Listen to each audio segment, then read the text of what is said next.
হাতে সময় রয়েছে মাত্র কিছু ঘন্টা, তারপর তোমাদের রাষ্ট্রবিজ্ঞান পরীক্ষা।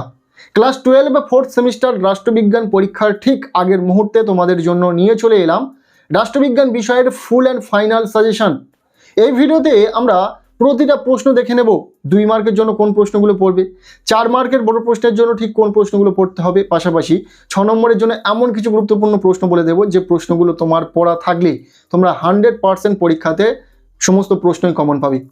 শুধু রাষ্ট্রবিজ্ঞানের এই একটা ভিডিওতে আমরা সমস্ত প্রশ্ন শেয়ার করছি, 3 ধরনের প্রশ্নের সাজেশন তোমরা পেয়ে যাচ্ছ। সো ভিডিওটি ভীষণ গুরুত্বপূর্ণ হতে চলেছে। ভিডিওটি একদম প্রথম থেকে শেষ পর্যন্ত দেখবে। যদি ভিডিওটি ভালো লাগে লাইক করে দেবে, চ্যানেলে নতুন হলে চ্যানেলটিকে সাবস্ক্রাইব করে রাখবে। প্রথম থেকে পার্ট বাই পার্ট প্রশ্নগুলো দেখে নেওয়া যাক। প্রথমে আমরা 4 মার্কের কিছু প্রশ্ন দেখে নেব, দেন 6 নম্বরের বড় প্রশ্ন কিছু দেখে নেব, তারপর আমরা কিছু 2 মার্কের ইম্পর্টেন্ট প্রশ্ন দেখে নেব। চলো প্রতিটা প্রশ্ন দেখে নেওয়া যাক। বিভাগ খ থেকে 4 নম্বরের বড় প্রশ্ন থাকবে এবং বিভাগ গতে 6 নম্বরের বড় প্রশ্ন থাকবে। বিভাগ খতে 3টে দাগে প্রশ্ন থাকবে, 6, 7, 8। 6এর দাগে 2টো প্রশ্ন অথবা দিয়ে, 7এর দাগে 2টো প্রশ্ন অথবা দিয়ে এবং 8এর দাগে 2টো প্রশ্ন অথবা দিকে। সো আমরা একদম দাগ নাম্বার সহ আলোচনা করে দেব। প্রথম 6এর দাগে যে প্রশ্নটি আসবে সেটা আসবে দ্বিতীয় অধ্যায় থেকে। ওখানে 2টি প্রশ্ন তোমরা পরীক্ষাতে পাবে, তার জন্য আমরা তোমাদেরকে সাজেস্ট করব মাত্র 3টি প্রশ্ন। প্রশ্নগুলো দেখে নাও। প্রথম প্রশ্ন, ইউরোপীয় ইউনিয়নের গঠন ও কার্যাবলী উল্লেখ করো, এর সাফল্যের 2টি উদাহরণ দাও। ভীষণ গুরুত্বপূর্ণ প্রশ্ন, খুব ভালো করে পড়বে। এরপর দ্বিতীয় প্রশ্ন, সার্ক কি, সার্ক গঠনের প্রধান উদ্দেশ্যগুলি ব্যাখ্যা করো, এর সাথে সার্কের সফলতার কারণগুলি আলোচনা করো। এই প্রশ্নটিও পরীক্ষার জন্য গুরুত্বপূর্ণ রয়েছে। নেক্সট 3 নম্বর প্রশ্ন, এশিয়ান কিভাবে দক্ষিণ পূর্ব এশিয়ার আঞ্চলিক সহযোগিতায় ভূমিকা পালন করে, এর রাজনৈতিক স্থিতিশীলতা দেখে রাখবে। এর সাথে প্রশ্ন, এশিয়ানের 2টি সাফল্য ও 2টি ব্যর্থতা উল্লেখ করো।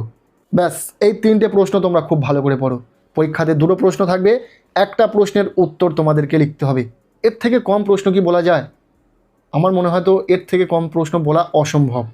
তো অনেক খাটুনি লেগেছে এইরকম সাজেশন তোমাদের সামনে নিয়ে আসার জন্য। তো অবশ্যই ভিডিওতে একটি লাইক দিয়ে দেবে, আর পারলে ভিডিওটি বন্ধুদের সাথে শেয়ার করে দেবে। এরপর আমরা দেখে নেব প্রশ্নপত্রে 7এর দাগে একটি প্রশ্ন থাকবে, যে প্রশ্নটি আসবে 5ম অধ্যায় থেকে। মূলত 2টি প্রশ্ন থাকবে, 7এর দাগে একটি প্রশ্ন এবং তার অথবা দিয়ে আরও একটি প্রশ্ন। মূলত 2টি প্রশ্ন থাকছে, তোমাদেরকে একটি প্রশ্নের উত্তর লিখতে হবে। 2টি প্রশ্নের জন্য আমরা তোমাদেরকে এখানে 3টি প্রশ্ন বলে দেব, যে 3টি প্রশ্ন খুব ভালো করে পড়ে রাখলে 100% এখান থেকে কমন পাবে। যে প্রশ্নগুলি পড়তে হবে দেখে নাও। প্রথম প্রশ্ন, নর্মদা বাঁচাও আন্দোলনের বৈশিষ্ট্য অথবা গুরুত্ব আলোচনা করো। এই নর্মদা বাঁচাও আন্দোলনের কারণটাও খুব ভালো করে দেখে রাখবে। ইম্পর্টেন্ট প্রশ্ন, পরীক্ষাতে আসার সম্ভাবনা রয়েছে, খুব ভালো করে পড়বে। এরপর দ্বিতীয় প্রশ্ন, চিপকো আন্দোলনের প্রকৃতি ও বৈশিষ্ট্য আলোচনা করো। এই যে প্রশ্নটি রয়েছে এটাও ভীষণ ইম্পর্টেন্ট। নর্মদা বাঁচাও আন্দোলন এবং চিপকো আন্দোলন, এই 2টি আন্দোলনের মধ্যে যে কোনো একটি আন্দোলন তোমাদের পরীক্ষাতে অবশ্যই আসবে, তাই এই 2টি আন্দোলনের কারণ ও বৈশিষ্ট্য খুব ভালো করে পড়ে রাখবে। এরপর 3 নম্বর প্রশ্ন, সুশীল সমাজ আন্দোলনের গুরুত্ব লেখো, এর বৈশিষ্ট্যগুলি কী কী। এই 2টোর মধ্যে থেকে যদি একটা না আসে তাহলে কিন্তু এই সুশীল সমাজ আন্দোলনের গুরুত্ব কিন্তু পরীক্ষাতে আসার সম্ভাবনা রয়েছে। পরপর এই 3টি প্রশ্নই তোমরা খুব ভালো করে পড়ো। পরীক্ষাতে তোমরা 7এর দাগে 2টি প্রশ্ন পাবে, একটি প্রশ্নের উত্তর লিখতে হবে এবং সেটা তোমরা ইজিলি কমন পাবে পরীক্ষার জন্য। আর সবচেয়ে বড় বিষয়, নর্মদা ও চিপকো আন্দোলনের তুলনামূলক বিশ্লেষণ করতে বলা হতে পারে পরীক্ষাতে। সেক্ষেত্রে কি করতে পারো, তোমরা 2টোর বৈশিষ্ট্য তোমাদের জানা থাকলে তোমরা এমনিতেও লিখতে পারবে। যদি পরীক্ষাতে এই 2টি আন্দোলনের তুলনামূলক বিশ্লেষণ করতে বলে তাহলে তোমরা কিন্তু এই 2টি আন্দোলনের কারণ ও গুরুত্ব বা বৈশিষ্ট্যগুলো দেখে রাখলে তোমরা কিন্তু তুলনা করতে পারবে। ব্যাস, 5ম অধ্যায় থেকে এই করা প্রশ্ন তোমরা দেখে রাখো। পরীক্ষাতে এখান থেকে একটি প্রশ্ন তোমাদেরকে অবশ্যই লিখতে হবে এবং সেটা তোমরা পরীক্ষাতে কমন পাচ্ছ। এরপর আমরা দেখে নেব পরবর্তী যে দাগে প্রশ্নটি আসবে, 8এর দাগ, যেখানে মূলত 2টি প্রশ্ন থাকবে, একটি প্রশ্ন থাকবে এবং তার একটি বিকল্প প্রশ্ন থাকবে। ওই 2টি প্রশ্নের মধ্যে থেকে তোমাদেরকে একটি প্রশ্নের উত্তর লিখতে হবে, যে প্রশ্নটি আসবে 6ষ্ঠ অধ্যায় থেকে। সো সেই 2টি প্রশ্নের জন্য আমরা এই 6ষ্ঠ অধ্যায় থেকে তোমাদেরকে 4 থেকে 5টি প্রশ্ন গুরুত্ব সহকারে পড়ে রাখতে বলবো। তোমরা কিন্তু কোনো প্রশ্ন বাদ দেবে না, প্রতিটা প্রশ্ন পরীক্ষার জন্য ভীষণ গুরুত্বপূর্ণ, পরীক্ষাতে আসার সম্ভাবনা রয়েছে। প্রথম প্রশ্ন, স্থানীয় স্বায়ত্তশাসনের ওপর একটি টিকা লেখো, এর প্রয়োজনীয়তা কোথায়। ভীষণ ইম্পর্টেন্ট প্রশ্ন। এরপর দ্বিতীয় প্রশ্ন, গ্রাম পঞ্চায়েতের গঠন ও কার্যাবলী সম্পর্কে লেখো। এই প্রশ্নটিও তোমরা খুব ভালো করে পড়বে। আর শুধু 4 মার্কের প্রশ্ন যারা দেখছো তাদেরকে বলবো, আমরা ইতিমধ্যে 6 নম্বরের বড় প্রশ্ন সাজেশন আকারে শেয়ার করেছি, অবশ্যই সেই ভিডিওটি দেখে নেবে। কেননা সেই ভিডিওতে এমন কিছু 6 নম্বরের বড় প্রশ্ন বলে দিয়েছি যে প্রশ্নগুলো 100% পরীক্ষাতে আসবে। আর ঠিক এই রকমইভাবে আমরা শেয়ার করেছি, তোমাদের সামনে প্রশ্নগুলো নিয়ে এসেছি, যেখানে অধ্যায় ভিত্তিক একদম দাগ নাম্বার সহ 2 থেকে 3টে করে প্রশ্ন থাকবে। সেই ভিডিওর লিঙ্ক আমি এই ভিডিওর ডেসক্রিপশনে দিয়ে রাখবো, অবশ্যই করে দেখে নেবে। আর শুধু দেখলে হবে না, পরীক্ষার জন্য খুব ভালো করে পড়তে হবে। এরপর দেখে নাও 3 নম্বর প্রশ্ন, পশ্চিমবঙ্গের পঞ্চায়েতি রাজ ব্যবস্থার মূল্যায়ন করো। মোটামুটি ইম্পর্টেন্ট রয়েছে, দেখে রাখতে পারলে দেখবে। এরপর 4 নম্বর প্রশ্ন, পৌরসভার আয়ের উৎস এবং কার্যাবলী লেখো। এই প্রশ্নটি বেশি গুরুত্বপূর্ণ। এরপর 5 নম্বর প্রশ্ন, ভারতীয় সংবিধান সংশোধনের বিভিন্ন পর্যায়গুলি উল্লেখ করো। এই প্রশ্নটিও পরীক্ষার জন্য ভীষণ গুরুত্বপূর্ণ, খুব ভালো করে পড়বে। এরপর তোমরা 6 নম্বর যে প্রশ্নটি দেখবে, 73তম অথবা 74তম সংবিধান সংশোধনী আইনের বৈশিষ্ট্যগুলি আলোচনা করো। ভীষণ ইম্পর্টেন্ট প্রশ্ন, পরীক্ষাতে আসার সম্ভাবনা রয়েছে।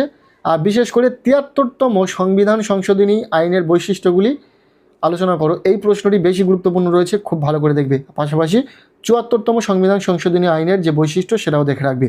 এখানে হয়তো আমরা 5 থেকে 6টি প্রশ্ন শেয়ার করেছি, তবে তোমরা চাইলে এখান থেকে 4টি প্রশ্ন গুরুত্ব সহকারে দেখে রাখতে পারো। দ্বিতীয় প্রশ্ন, চতুর্থ প্রশ্ন, পঞ্চম এবং ষষ্ঠ এই 73তম সংবিধান সংশোধনী, এই 4টি প্রশ্ন গুরুত্ব সহকারে দেখে রাখতে পারো। তবে যারা ভালো রেজাল্ট করবে তাদেরকে অবশ্যই সমস্ত প্রশ্ন পড়তে। পরীক্ষাতে 6 নম্বরের প্রশ্ন থাকবে বিভাগ গ প্রশ্নপত্রে। 9-এর দাগ, 10-এর দাগ এবং 11-এর দাগ, এই 3টে 6 নম্বরের প্রশ্ন আসবে। প্রতিটা প্রশ্নের একটা করে বিকল্প প্রশ্ন থাকবে, অর্থাৎ টোটাল 6টা প্রশ্ন। তোমাদেরকে 3টে প্রশ্নের উত্তর লিখতে হবে। সো 6 মার্কের জন্য যে প্রশ্নগুলো গুরুত্বপূর্ণ রয়েছে আমরা প্রতিটা প্রশ্ন দেখে নেব। প্রথম যে প্রশ্নপত্রে প্রশ্নটি আসবে বিভাগ গ 9-এর দাগের প্রশ্ন। এখানে 2টি প্রশ্ন আসবে অথবা সমেত, তোমাদেরকে একটি প্রশ্নের উত্তর লিখতে হবে। আমরা তোমাদেরকে এখান থেকে মাত্র 3টি প্রশ্ন বলে দেব, তার মধ্যে থেকে তোমরা 100% কমন পাবে পরীক্ষাতে। প্রথম প্রশ্ন, আন্তর্জাতিক সম্পর্ক কাকে বলে? আন্তর্জাতিক সম্পর্ক এবং আন্তর্জাতিক রাজনীতির মধ্যে পার্থক্য উল্লেখ করো। ভীষণ গুরুত্বপূর্ণ প্রশ্ন, খুব ভালো করে পড়বে। এরপর দ্বিতীয় প্রশ্ন, উদারনীতিবাদের মূল বৈশিষ্ট্যগুলি আলোচনা করো। এর সাথে মার্ক্সবাদের মূল নীতিগুলি লেখো। ইম্পর্টেন্ট রয়েছে, পড়ে রাখবে। এরপর 3 নম্বর প্রশ্ন, আন্তর্জাতিক সম্পর্কের ক্ষেত্রে আদর্শবাদ এবং বাস্তববাদের তুলনামূলক আলোচনা করো। এই প্রশ্নটিও অত্যন্ত গুরুত্বপূর্ণ প্রশ্ন, খুব ভালো করে পড়বে। ব্যাস, এই 3টি প্রশ্ন তোমরা খুব ভালো করে পড়ো। এখান থেকে 2টি প্রশ্ন পরীক্ষাতে আসবে, তোমাদেরকে একটি প্রশ্নের উত্তর লিখতে হবে।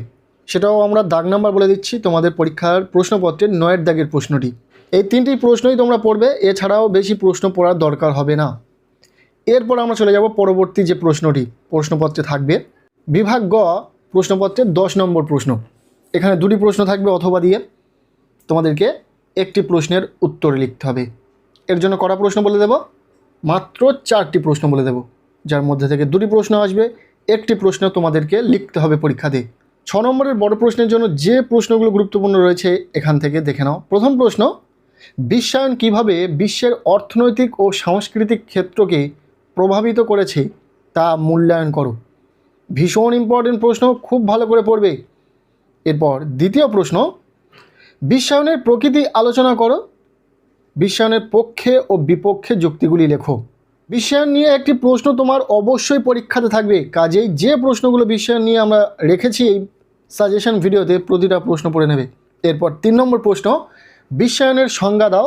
বিশ্বায়নের বিভিন্ন বৈশিষ্ট্যগুলি আলোচনা করো।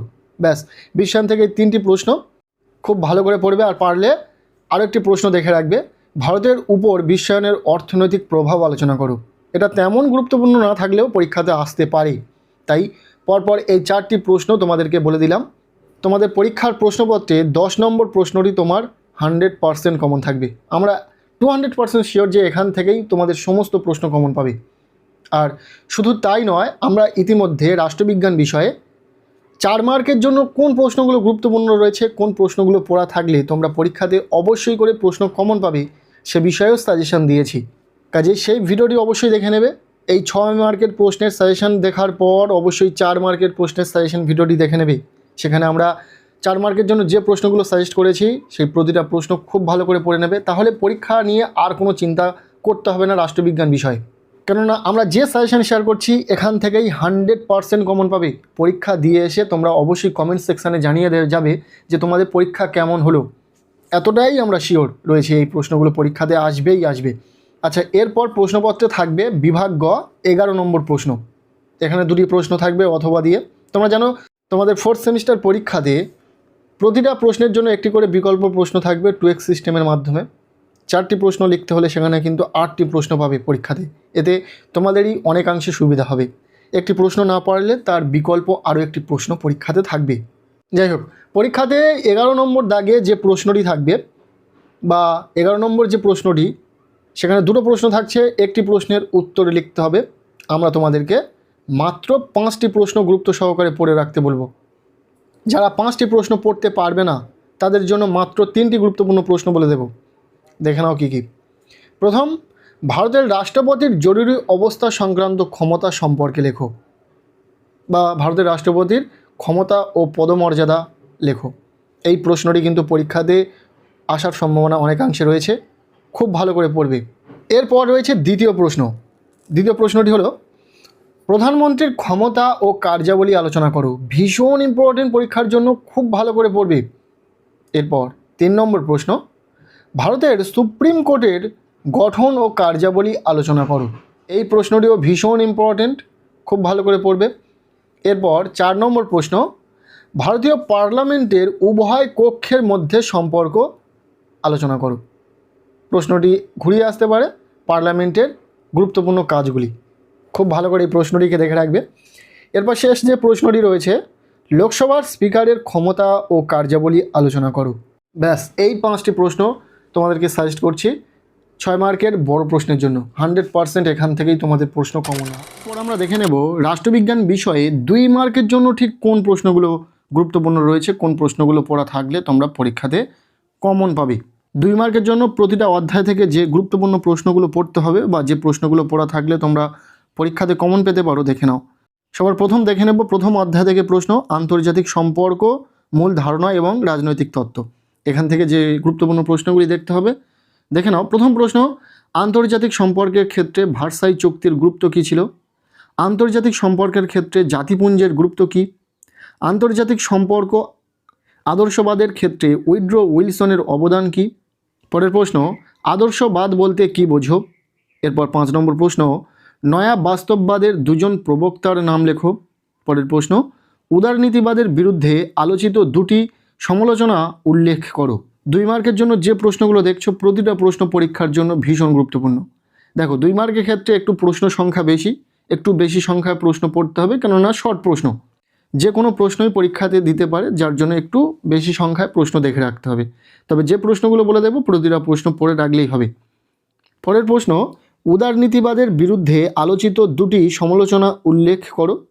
নেক্সট, ওয়েস্টফেলিয়া চুক্তি কী? এরপর 8 নম্বর প্রশ্ন, মার্ক্সীয় চিন্তাধারার উৎসগুলি কী কী? উদারনীতিবাদের 2টি বৈশিষ্ট্য লেখো। আন্তর্জাতিক সম্পর্কের 2টি বৈশিষ্ট্য লেখো। বাস্তববাদীর 2টি বৈশিষ্ট্য লেখো। এরপর 12 নম্বর প্রশ্ন, উদারনীতিবাদের 2জন প্রবক্তার নাম লেখো। রাষ্ট্র সম্পর্কে মার্ক্সবাদীদের মতামত কী ছিল? এরপর এই অধ্যায় থেকে শেষ প্রশ্ন, বাস্তববাদ মতবাদের 2জন প্রবক্তার নাম লেখো। ব্যাস, এই 14টি প্রশ্ন তোমাদেরকে 2 মার্কের প্রশ্নের জন্য প্রথম অধ্যায় থেকে খুব ভালো করে পড়ে রাখতে হবে। পরীক্ষাতে এখান থেকে 2টি প্রশ্ন থাকবে, একটি প্রশ্নের উত্তর তোমাদেরকে লিখতে হবে এবং অনায়াসে তোমরা সেই উত্তরটি লিখতে পারবে বা তোমার জানা থাকবে। এরপর আমরা চলে যাব পরবর্তী অধ্যায়, দ্বিতীয় অধ্যায়, প্রধান আঞ্চলিক গঠনসমূহ। এখান থেকে পরীক্ষাতে 2টি প্রশ্ন থাকবে, একটি প্রশ্নের উত্তর লিখতে হবে, প্রশ্নের মান 2। সো এই অধ্যায় থেকে 2 মার্কের জন্য যে প্রশ্নগুলি গুরুত্বপূর্ণ রয়েছে দেখে নাও। প্রথম প্রশ্ন, এশিয়ান এর প্রতিষ্ঠার লক্ষ্য কী ছিল? এর পূর্ণ নাম কি? এরপর দ্বিতীয় প্রশ্ন, ইউরোপীয় ইউনিয়নের 2টি উদ্দেশ্য লেখো। নেক্সট, ইউরোপীয় ইউনিয়নের সবুজ চুক্তি কী? পরের প্রশ্ন, সার্কের সাংস্কৃতিক সহযোগিতার ভূমিকা কী? এরপর 5 নম্বর প্রশ্ন, গুড ফ্রাইডে চুক্তি কী? নেক্সট, আঞ্চলিক সহযোগিতা কাকে বলে? পরের প্রশ্ন, সার্কের শিক্ষামূলক উদ্যোগ কি? এরপর 8 নম্বর প্রশ্ন, সার্কের সদর দপ্তর কোথায় অবস্থিত? এর সাথে সার্কের দুটি উদ্দেশ্য লেখো। যে প্রশ্নগুলো বলা হচ্ছে 2 মার্কের জন্য দ্বিতীয় অধ্যায় থেকে খুব ভালো করে পড়বে, কোনো প্রশ্নই বাদ দেবে না। এরপর 9 নম্বর প্রশ্ন, সার্ক এর 4টি সদস্য রাষ্ট্রের নাম লেখো। 10 নম্বর প্রশ্ন, এশিয়ান এর 4টি সদস্য রাষ্ট্রের নাম লেখো। এরপর শেষ প্রশ্ন, সার্ক প্রতিষ্ঠার লক্ষ্য কী ছিল? ব্যাস, এই 11টি প্রশ্ন তোমরা দ্বিতীয় অধ্যায় থেকে 2 মার্কের জন্য খুব ভালো করে রেডি করো। অনেক প্রশ্ন দিচ্ছে না, হাতে গোনা মাত্র কিছু প্রশ্ন দিচ্ছে। যেহেতু পরীক্ষার একদম আগ মুহূর্তের প্রস্তুতি হিসাবে এই প্রশ্নগুলো পড়বে, এই মুহূর্তে অনেক প্রশ্ন দিলে তোমরা পড়ে উঠতে পারবে না। তো যার জন্য আমরা শুধুমাত্র গুরুত্বপূর্ণ প্রশ্নগুলিই শেয়ার করছি এবং আশা করব এখান থেকেই তোমাদের সমস্ত প্রশ্নই কমন পাবে। এরপর আমরা চলে যাব পরবর্তী যে অধ্যায় রয়েছে যেখান থেকে 2 নম্বর প্রশ্ন আসবে, সেটা হচ্ছে 4র্থ অধ্যায়, ভারত সরকারের বিভিন্ন বিভাগ। এই অধ্যায় থেকে 2 মার্কের জন্য একটু বেশি সংখ্যায় প্রশ্ন তোমাদেরকে পড়তে হবে, কেননা প্রতিটা প্রশ্নই গুরুত্বপূর্ণ, কোনো প্রশ্ন বাদ দেওয়া যাবে না। দেখে নাও কোন কোন প্রশ্নগুলি তোমরা খুব ভালো করে পড়বে। প্রথম প্রশ্ন, প্রধানমন্ত্রীর ক্ষমতা ও দায়িত্ব কী?